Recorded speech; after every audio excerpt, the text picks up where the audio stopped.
Ladies and gentlemen, welcome to the monthly review here on the Total Villain YouTube channel, where myself and Howard Hodgson will go through the month that's just gone past for Aston Villa, looking at the highs, the lows, but most importantly, where Aston Villa as a whole can improve. So as I said, my guest for today, for this month, Howard Hodgson. Howard, how are you? Lovely to see you again.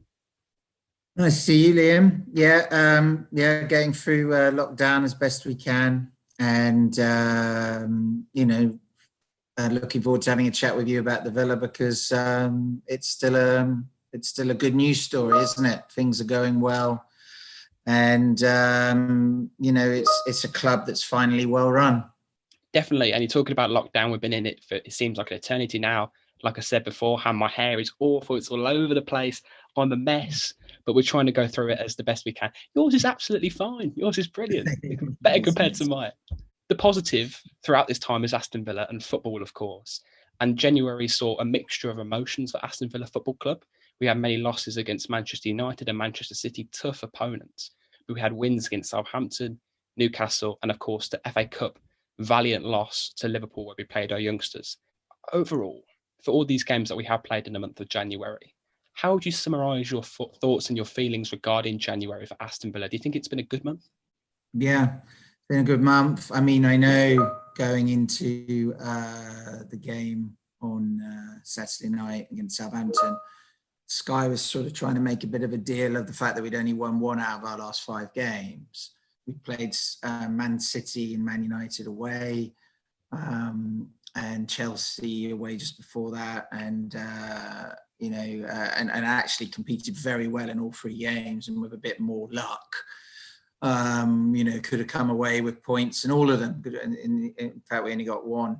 But I mean, I thought we looked good value for a draw at City until the highly contentious goal with the offside, etc. And I thought that Man United, fantastic game, and we more than matched them and were well worthy of a point in that game also. Yeah, the kids did us proud in the Liverpool FA Cup game, and we mustn't forget that the club's been through some turmoil this month. I mean, having a COVID outbreak like that is serious, and it can really derail a football club, as it seems to have. Steve Bruce keeps telling everybody it's why Newcastle have collapsed. But actually, Villa have coped remarkably well with it, and have come back still looking the same vibrant attacking unit that they were prior to the outbreak. I think we were I just can't believe we got 1 point from Burnley out the 2 games. I mean, it's just remarkable, really, considering how we completely outplayed them in both games. But just shows you, you can look at all the stats in the world about possession and expected goals, etc. At the end of the day, all that really matters is the scoreline at the end of at the 90 minutes. And unfortunately, we've allowed Burnley to somehow get 4, and we've only got 1. But I think a little bit of luck was rebalanced on Saturday night, because actually that was one of the rare occasions this season where we probably didn't deserve to win, and we did win. So it just shows you things do tend to even themselves out over a period of time. I think we've probably had 3 0-1s like that this season, actually. If you look back to the Wolves and Leicester away wins, they were not dissimilar. But probably the Southampton one the other night, considering how they, for once, had more expected goals and more possession and genuinely dominated the game, and obviously had the 2 close calls with the penalty and the very late offside goal. We probably, we had some good fortune for a change, but it was overdue. And I think 32 points from 19 games is about right. I mean, what's remarkable is there were only 3 points behind the total of the whole of last season. So yeah, January was good, Liam, and it represents a continuation of a fine first half of the season. You talk about the key word that you just said there, continuation, and the continuation of not just this season, but the club as a whole. As we saw in the Liverpool FA Cup game, our kids took to the stage and really proved it was really, really valiant effort, and they were so tenacious in their play. And of course, Louis Barry scored the only goal for Aston Villa. But that moment, just that moment, I think if you talk about the whole FA Cup experience this season, I think one of the moments that will shine through, one of the best moments during this FA Cup run, will be that goal specifically. Because for me, the emotions that went through me when he scored that goal and we equalised at half time was insane. Yeah, it was a magical moment, wasn't it? And I think you're right. I think when BBC rerun the whole of the FA Cup this year, they will highlight that goal again from Louis Barry, even though, you know, in the end we were well beaten, etc. It was such a magical moment for a young lad playing for his home, you know, his team, his dad's team, etc. And, you know, lad from Sutton Coldfield being brought back from Barcelona, plays for the first team, and he really took it with aplomb, didn't he?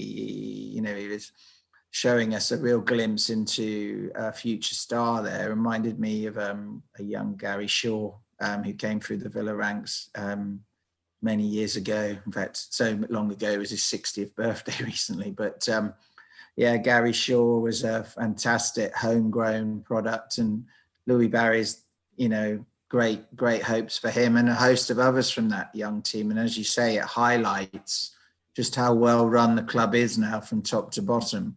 And there's a consistency in the way the youth teams are playing in line with the senior first teamers. They're all wanting to play the same way, the same formation, the same high pressing game, same, you know, attack minded game. And yeah, it all bodes very well. And, you know, hats off to all the executives at Aston Villa, be it in the boardroom, the chief executive, the owners, you know, and then obviously the coaching staff and all the other backroom people. It's great to see, because, you know, for so long it hasn't been good, and it hasn't been. It's been a mishmash. You know, we've often had youth teams doing well, but then them never sort of being able to progress to the first team, or because everything was so out of sync. You know, you'd have a first team manager that wasn't really interested in youth and was playing, you know, a completely different way to the way they were playing under Mark Delaney and the younger sides under their coaches below. So now Dean Smith heads it all up. I think, you know, we're in great hands. I want to bring up one tweet from you this month, and you talk about the attacking output for Aston Villa. And of course, we just spend that moment talking about the youngsters. But our regular striker for Aston Villa, Ollie Watkins, you put this tweet out on Twitter, and he said that Leicester really do miss Vardy, like we miss Watkins if he got injured.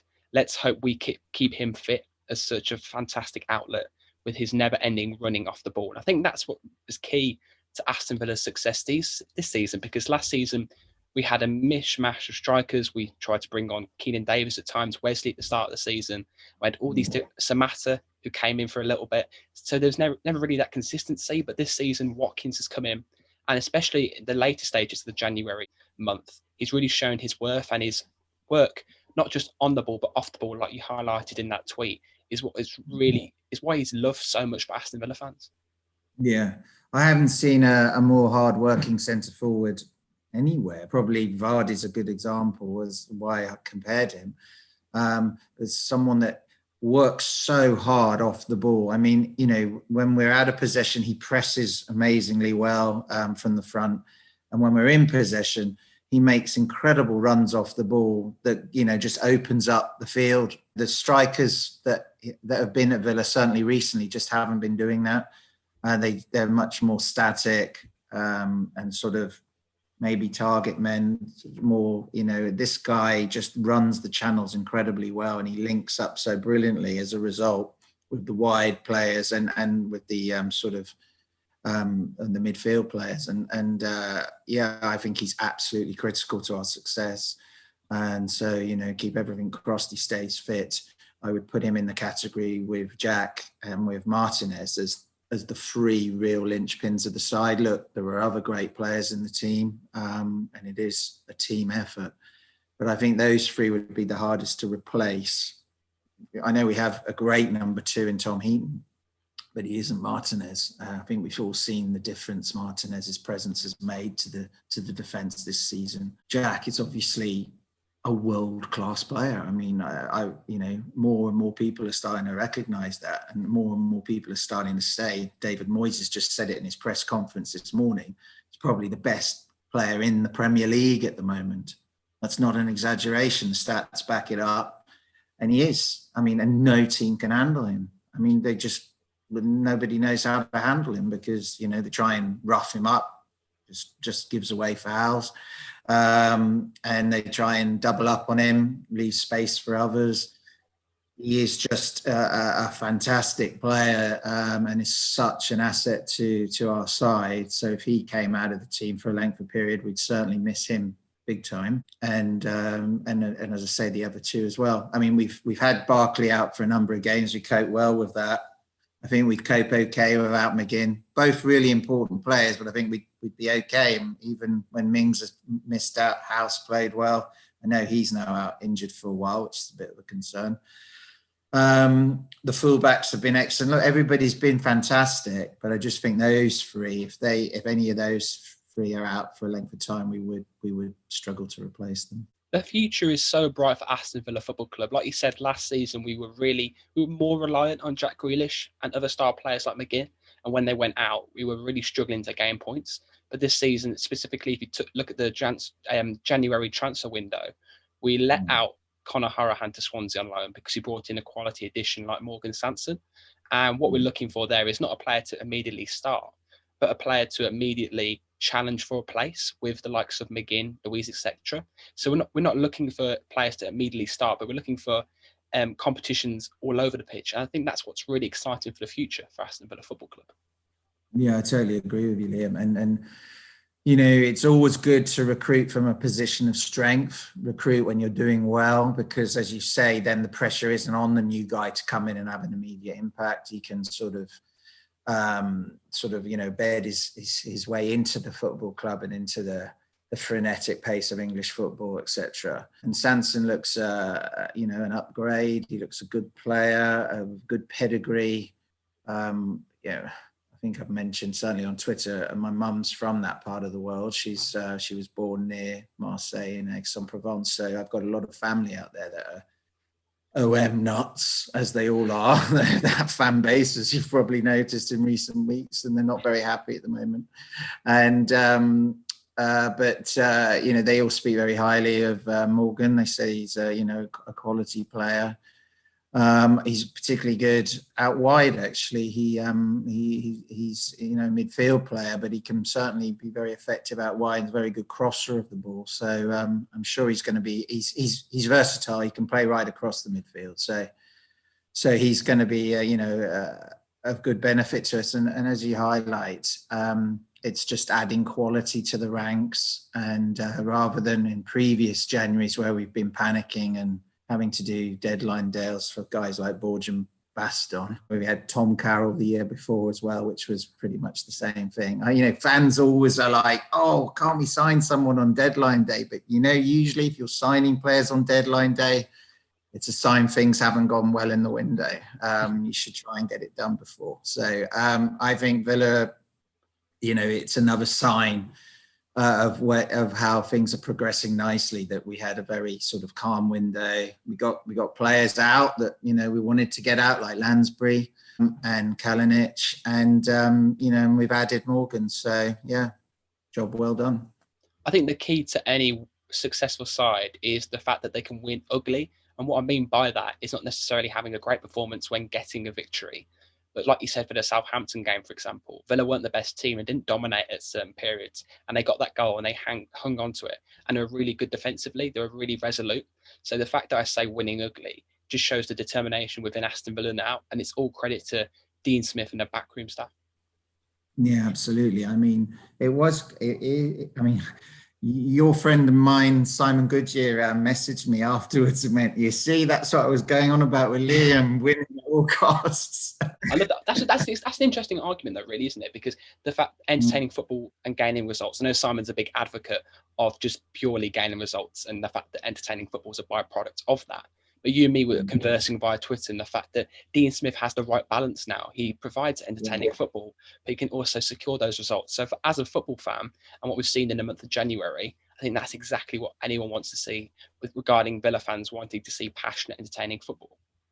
Yeah, look, I mean, it's good to see Villa winning like that as well, because yes, I've highlighted that we had a bit of fortune, but there was also a lot of fantastic defending, going on. Amazing blocks by the Tyrone Mings and Konza, coming from nowhere and diving in and saving the day, and Emilio Martinez, making just some incredible saves again.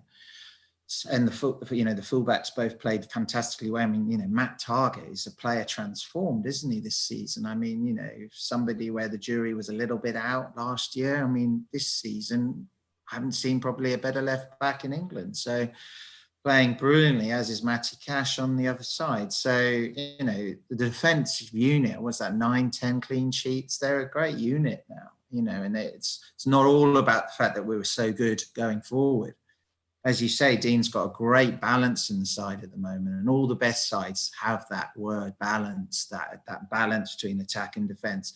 Yes, primarily you want to set out to win football matches, and if you do that, you've got a much better chance.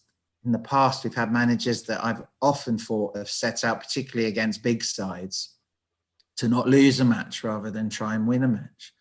And that's where I always think, go out to entertain primarily, and you'll win more than you lose. Obviously, not the gung-ho, leaving loads of space at the back and conceding lots of goals. That isn't a balance.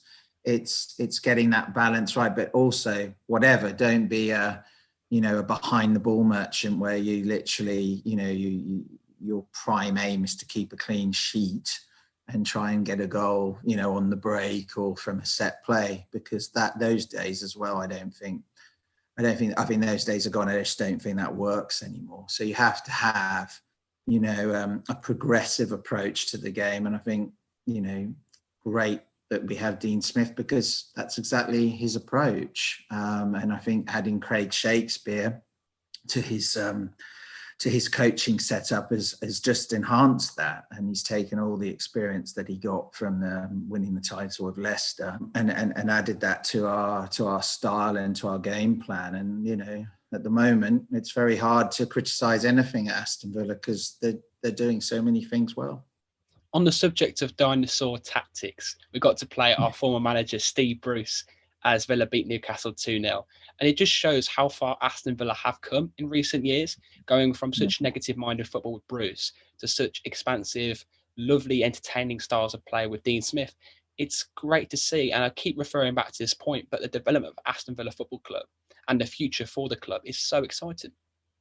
Yeah, it was perfect advert of the past Aston Villa against the new Aston Villa, really, when we played Bruce's Newcastle the other night. They were so passive, weren't they? Villa didn't actually play that well on the night, I didn't think. I mean, I've seen Villa play a lot better than that, but they didn't need to. I mean, it was literally like we were playing, within ourselves, because Newcastle was so passive. I mean, even when we were in possession, they stood off us. They didn't have any real energy to their play. And, I just think that's all about mindset. They were set out because they were worried about our attacking weapons, like Watkins and Grealish and Barkley and etc. And they were so worried about that that they forgot that, they needed to try and win that game, because, they were sinking. They have, in fairness, since went and got a good result at Everton, and it looks like they actually played with a bit more positivity the other day. So maybe miracles happen and Steve Bruce is learning a lesson. I doubt it. I think it's a false dawn, but we'll see. But yeah, I'm just really grateful to be released from that sort of football life sentence, because it seemed like it was never ending at Villa between 2010 and 2020, because primarily we had managers that all seemed to approach the game the same way. Even when we had a guy that arrived in Paul Lambert, who came with a very attacking reputation, within a few months at Villa, he seemed to become like more negative than Alex McLeish. It was like, what is it? There's something in the water at Villa. Everybody just turns into this sort of behind the ball freak. But, grateful, really grateful. I was really worried Dean was starting to do that as well towards the end of last season. You know, when we first came back from lockdown, as we talked about when we chatted before. But in fairness, he was just he was working on getting that balance right, because before the lockdown, we were far too open and just getting smashed by the likes of Leicester City, etc. Because, you know, we were getting ripped apart, trying to be a bright attacking unit.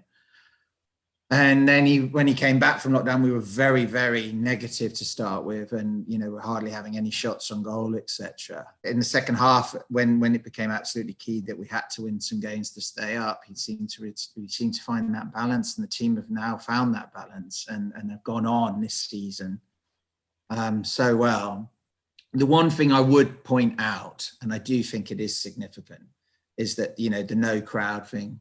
I do think that's helped Villa, no doubt about it. You know, I think, you know, Villa were such a bad away team last year. They really seemed to struggle away from home in sort of the cauldron of Stadia away.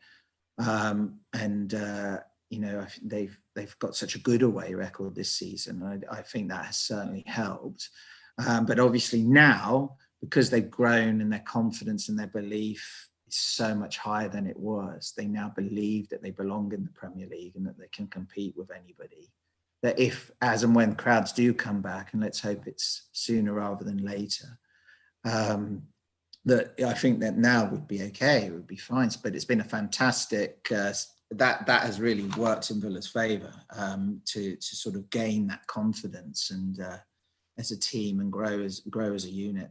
I'm referencing another piece of fabulous, entertaining content regarding Aston Villa at the end of January. Jude's Journey, Jude Aston, released an interview with former chief executive of Aston Villa, Keith Wyness, and you referenced a tweet online, which I assume is in relation to that video. And you said that in regards to that video, how can Wyness say he has left AVFC in a better place than he has found us?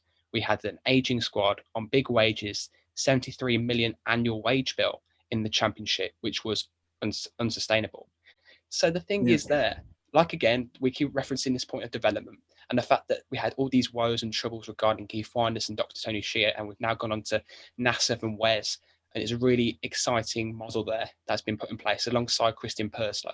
So of course you put in many bids to try and buy Aston Villa, so you probably have a better understanding of the Keith Wyness era than me. So in reference to this great piece of content that was released in January regarding Villa, what are your thoughts regarding the Keith Wyness interview that was released? First of all, well done, Jude, for getting the interview. You know, that was really good for him, and you know, he conducted himself, you know, really well and asked good questions, etc. I'm just staggered at Keith Wyness, you know, really having the cheek to talk about Aston Villa, because, well, certainly without taking any sort of responsibility, if you like, for the mess that he created as chief executive officer in those sort of disastrous 2 years that he was chief executive. He's pushed it all onto the owner, which, you know, look, the owner's ultimately responsible because it's his club and he makes the appointments and signs the checks, etc. But I'm sorry, as chief executive officer, you know, the clue is in the title. You are running the business. And he and his manager for the vast majority of the time, Steve Bruce, committed Aston Villa to wages and contracts that Aston Villa were never going to be able to sustain for very long without promotion. To my mind, that's reckless gambling. That is not the sort of way you should be running a football business or any business, where your outgoings far outweigh your incomings in terms of income. It's basic economics.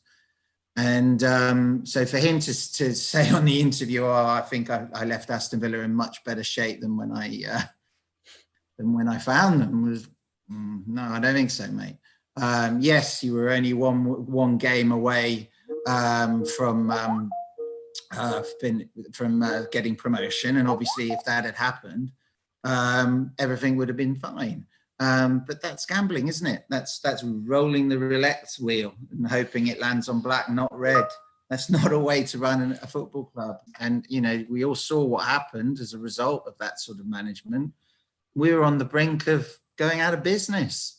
And Keith, you know, wanted to put the club into administration, which would have meant a massive points deduction for the new owners, which would have probably meant no Wes, no Naz, because they wouldn't have bought it from there. I think Keith had, you know, other plans and had other people that he wanted to take the club to. From my perspective, he's a man that really I can't speak of in a positive light when it comes to Villa. But well played, Jude, for getting the interview. And as you know, lots of people have watched it and obviously enjoyed the insight Keith gave. You know, funny stories like about Tony ringing him up at halftime and demanding Bruce be sacked unless he subbed Whelan off at Hillsborough. You know, it's good content, and it did happen. You know, that was the way that the club was being run at the time. You know, balmy times. In regards to the new ownership under Wes and Nassef and the key addition of Morgan Sanson and the release on loan of Conor Horahan this January, just to summarise this whole podcast as a whole, do you believe that Aston Villa have the capabilities of potentially getting those European places this season? Or do you think it's a matter of mid-table or just below the European places? So as we talked about when we did the live story together, I think a lot of it will depend on injuries. We do have a squad, so the squad does have depth now, and players like Marvellous have proven when they've come in that they're more than capable now of playing in the Premier League and playing well. So I think we can cope with, you know, some injuries, but if the really key players like, you know, Oli, Jack, and Martinez get injured for any sort of length of period, that might derail us a little bit. But no, with a base of 32 points from 19 games, which I think is the best since Martin O'Neill's best season, and I think it's our second best at any point at the halfway point of a Premier League season, a fantastic base to take the club onto a European tilt, definitely. You know, I think 60 points would probably get you top 6, top 7. So obviously it depends who wins the cups, how high you have to finish to get Europe, because it's only the top 5, 4 Champions League, then 1 Europa, and then it comes down to the 2 cup winners. But if cup winners are from the top 5, then obviously it comes down. So you're likely to get probably one or both of the cups being won by a team in the top 5. So it might go down as far as 7th. Yeah, I think from this base and the way we play, we've played everybody now. We've seen everybody. I don't think anybody's frightened us. Probably only Leeds United completely outplayed us. Yeah, why not? I mean, it's all, you know, fatigue might come in because he doesn't rotate much. And one thing that used to happen with O'Neill's teams, if you'll remember, is that in around March time, we used to fade a little bit because O'Neill didn't rotate much either. And as a result, we used to just get a little bit tired, and a team that looked like it was going to finish in the top 4 would sort of fade into sort of 6. Hopefully that doesn't happen. We're still a very, very fit team as things stand. You know, we're still very much pushing for goals in the last few minutes of games, which is a sign that we're a very fit side. We're a very mentally strong side as well. So it's looking good. So yeah, I mean, I would hope that we could certainly push for the top 6. But if we finished anywhere between 6th and 10th, we'd have to be happy, wouldn't we? I mean, from where we were, you know, 35 points from 38 games, staying up by the skin of our teeth, only in July, to where we are now, is, you know, a fantastic and remarkable transformation, and long may it continue. Howard, it's been a pleasure once again to speak to you today for the monthly review, and hopefully we can talk again to talk over the month of February for Aston Villa. Yeah, I've enjoyed it immensely, Liam. Great to see you too, and look forward to the next one. Up the Villa.